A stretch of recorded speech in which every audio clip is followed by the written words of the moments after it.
पहला सवाल ये रहा और यहाँ लिखा है टर्सरी ब्यूटाइल ऑक्सी क्लोराइड। तो ये कैसा बेस है? अभी हमने जो लिखवाया 10 पॉइंट्स उसमें हमने लिख रखा है कौन सा बेस होगा ये बाबू, बल्कि बेस होगा। आया ना? ठीक है। और ये जो हमने लिखवाया CH3ONA कैसा बेस होगा बाबू, नॉर्मल बेस होगा। ठीक है, कोई दिक्कत? अंतर क्या होगा? आंसर तो वही होंगे। देखो क्या मैंने बोला था कि हेलोजन जिससे जुड़ा होगा उसको अल्फा, उसके अगल बगल वाले को क्या बोलेंगे बाबू, बीटा। और आप क्या करोगे, अल्फा और बीटा के बीच क्या लगा लोगे बाबू, डबल बॉन्ड लगा लोगे।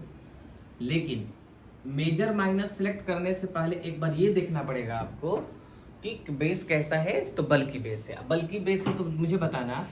अब मेजर माइनर चेक कर रहा हूं, ध्यान से सुनना।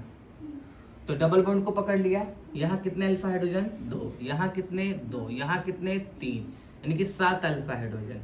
ठीक है, इसको यदि मैं बाहों में ले लिया तो इसके बगल में 2 अल्फा हाइड्रोजन, इसके बगल में 1 अल्फा हाइड्रोजन, कितने 3 अल्फा हाइड्रोजन। तो मैंने एक लाइन लिखवाया था अभी E2 से रिलेटेड कि जब बल्कि बेस होगा तो लेस हिंडर्ड जो होगा एल्कीन वो क्या कहलाएगा, मेजर प्रोडक्ट कहलाएगा।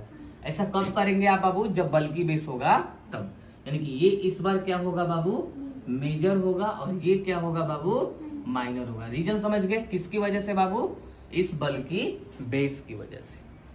ठीक है, लेकिन ये कैसा बेस है बाबू, नॉर्मल बेस है। तो मैं सवाल तो सेम है ना, सवाल तो सेम है, तो मैं ऐसे छाप लेता हूं। जब नॉर्मल बेस आएगा तो उसमें अब आपको कोई दिक्कत वाली बात नहीं है, जिसमें अल्फा हाइड्रोजन ज्यादा। इसमें अभी कितने अल्फा हाइड्रोजन, 7, और इसमें कितने हैं बाबू, 3। नॉर्मल बेस होगा तो जिसमें अल्फा हाइड्रोजन ज्यादा उसे हम लोग क्या कहेंगे, मेजर। और जिसमें अल्फा हाइड्रोजन कम होगा वो क्या कहेंगे बाबू, माइनर। तो पूरा ध्यान किस पर रखना है बाबू, बल्कि बेस पर और नॉर्मल बेस पर।